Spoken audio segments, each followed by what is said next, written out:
like I said, we left off at, we finished talking about spanning tree, and again, a lot of information. But you guys have to understand that before we start talking about, um, dynamic routing protocols, right? Before we start talking about different technologies that sit at layer three. And there's a lot of, critical, critical, little things that add up to the big theory of layer two protocols and layer three protocols, layer four, et cetera, everything that goes up in the OSI model. And this helps you be a successful engineer, right? Um, B grade, A grade engineer, right? If for those that play sports games, um, you gotta understand the little things, right? So definitely take heed. Of course, I am human. I'm not going to cover everything because that is impossible. So this is just a review. This is just my high level review on everything. I definitely implore you guys to go ahead and take a look at your CCNA 200-301, Volume 1. Read on your own, compare notes, and you guys always know you can go ahead and reach out to me. Okay? So, like we spoke about before, right? Rapid Spanning Tree Protocol, RSTP, right, is an evolution of spanning tree, right? Um, you guys know that it's backwards compatible with spanning tree. We've seen that, right? We've seen that in previous labs, right? I know it's been a while, but just giving you guys a refresher, right? Um, and of course, there's some similarities, right? The root switch is elected the same way, right? They have the same rules that's in spanning tree, right? It's the same rules that's in rapid spanning tree, right? Root ports, they're selected the same way. Same hazard designated ports, same way, right? Both spanning tree and rapid spanning tree, they place each port in either forwarding or a blocking state, right? Of course, for RSTP, right, the blocking state is called the discarding state, I believe. So little difference there, but it means the same thing as far as its state, right? It's dropping those frames that are coming in. Okay. Now, right, because we spoke about the everything that's similar, right? But there's some differences, right? And so, of course, RSTP, we got faster conversions, right? Because we're cutting down some time, right? We're cutting down some processes that were in spanning tree, right? Um, and of course, right, spanning tree, of course, the states that are there, listening, blocking, and disabled, right?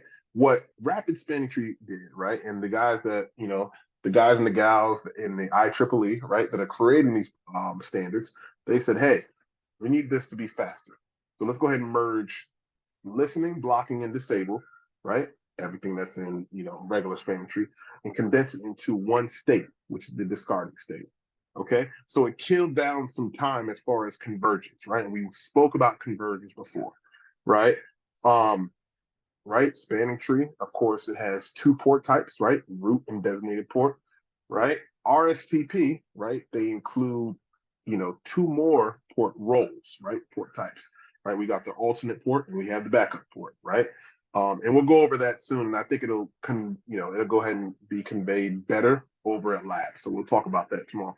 Um, and of course, a little golden nugget, right, with spanning tree. You guys seen, right? The root switch generates and sends, right, hello frames, right, to other switches, right, BPDUs to go ahead and communicate, right, which are then forwarded, right, to non-root switches, right? And so, right, with rapid spanning tree, each switch is sending a hello frame, right? Again, right, and this is an Easter egg. Hellos are, is something that exists, right? The framework of hellos exists at both layer two and layer three. This is why I am trying to harp on the point of for this exam and just for network engineering in general. You have to understand layer one, right? Once you fully understand layer one, understand layer two, then when you understand layer two, it's a great prerequisite for layer three. Okay. So let's go ahead and keep going, right? We spoke about the different port roles or port types, right? We have the root port, right? That's still the same from regular spanning tree, right? We have the designated port, right? We have the disabled port, right? That's self-explanatory. The new thing that exists here, right, is one, the alternate port. port that replaces the root port, right? I want you guys to make sense of that. Port that replaces the root port when the root port fails. That's it. Okay. And then we have the backup port, right? Because I've gotten confused about this in the past. The backup port replaces a designated port when the designated port fails, right? So one is a backup for the root port, one is a backup for the designated port, right? So remember that, okay? That's some of the things that RSTP added, okay? And so, as you guys can see in the topology, right?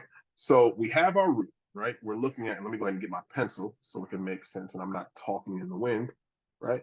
We have our root, right? Right over here, right? Root switch, switch one, right? Same rules as a regular spanning tree, okay? All of its ports on a root port are designated ports, right? That's their port type / role, right? What is the state, right? The state of a designated port role is forwarding, right? It's the root. So everything is to go in and outside of it. So it's going to be forwarding, right? We're talking in an operational sense, right? And so we have our non-root switches, right? Let me go ahead and change the color of that, right? We have our non-root switches. We have switch 3, we have switch 2, okay? And so we have these switches, right? And we see, right, with spanning tree, like I just said, with regular spanning tree, hellos were sent out, right? They were originated from only the root switch, right? Now with rapid spanning tree, right, to make sure, of course, communication happened and neighbor discovery is there to go ahead and more effectively build the spanning tree, right? Everybody can go ahead and send hellos, right? Send those hello frames, right? So switch 2 is sending hello frames, right?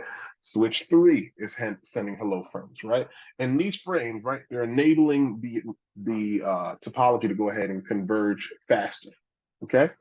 And so with that being said, right, we have our root port, right? We talked about our new port roles that were introduced in RSTP. We have our alternate port, right, on switch 3, right? And so, of course, that alternate port is in a blocking state, right? Because it's just a backup to the root port, right? But we're blocking because it's not going to go ahead and be used now. If something ever happens, right? If we're looking at switch 3 to gigabit 0/1, right? Similar to a blocked port in spanning tree, root port will go ahead and fail, right? We don't receive a BPDU for a while, right? That forward time is going to say, hey, haven't received anything, right? And that max time is going to say, hey, time's up.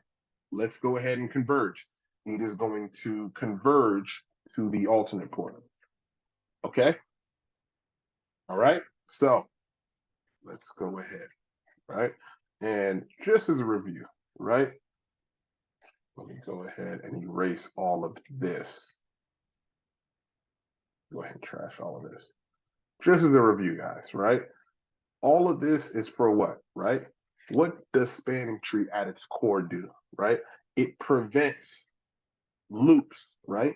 In a redundant topology, right? What the hell does that mean, right?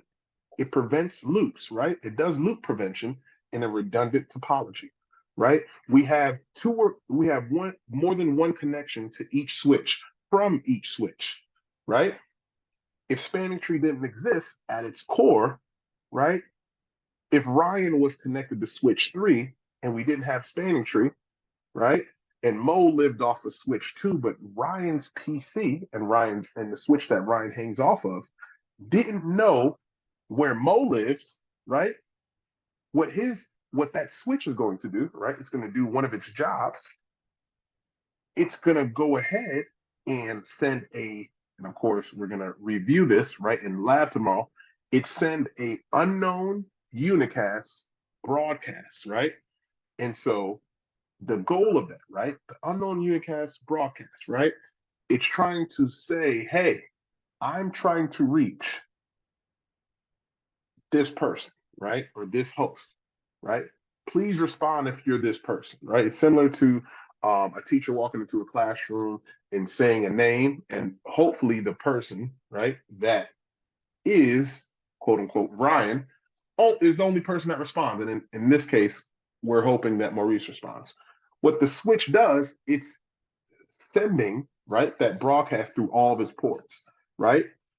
And so we no longer, let me go ahead and get my pencil, right? We no longer have things like alternate, right? Root port, right? We have nothing blocking. Everything is enabled, right? Without spanning tree. And so it's being forwarded out, right? It's being forwarded out this. It's being forwarded out this, right? And oh, the other switches are doing the same thing, right? So it's going to forward out this. It's going to forward out this. It's going to forward out that way. It's going to forward out that way, right? Switch 2 is also, right, because with a broadcast, it's going to send it down all of its active ports, right? Right? It's going to send it out all of its ports, right? Maurice's computer is finally going to get it, but there's still frames of the broadcast still being, traversed through this topology that's hanging without spanning tree, right? And so these links, right, these physical links, right, they get muddy up to the point to where you can't even send a frame out of its ports, right? That, my friends, is a broadcast storm. That will take down an entire network. Nobody can work. Nothing can happen. Maurice got the frame that Ryan sent. It successfully got there, right? But what we don't have is just one way to get there. We have multiple ways, right? And so now, right, we have a broadcast storm, right? Nobody can move, nobody can properly, effectively get to its destination, right? The destination can send stuff back to the source, right? So spanning tree plays an effective role, right, in networking. Okay. All right. So alternate port plays a role, root port plays a role. All right. So we are going to go ahead and dive deep, right, tomorrow, right, tomorrow on how RSTP works, right? My goal for you guys tomorrow is we're going to see it in action, right?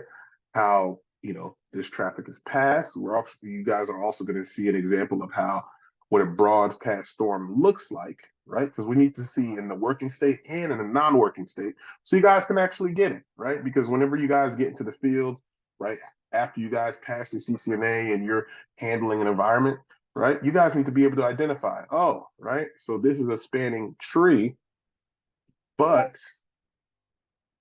right, what happens if it's not working, right? And how can I go ahead and troubleshoot it? So we'll take a look at that tomorrow, right? With that being said, is there any questions before we go ahead and close out today? Today was just a little refresher. Okay, I'll go ahead and take the silence as a no, right? We'll go ahead and close up today, and I will see you guys tomorrow. Later, guys.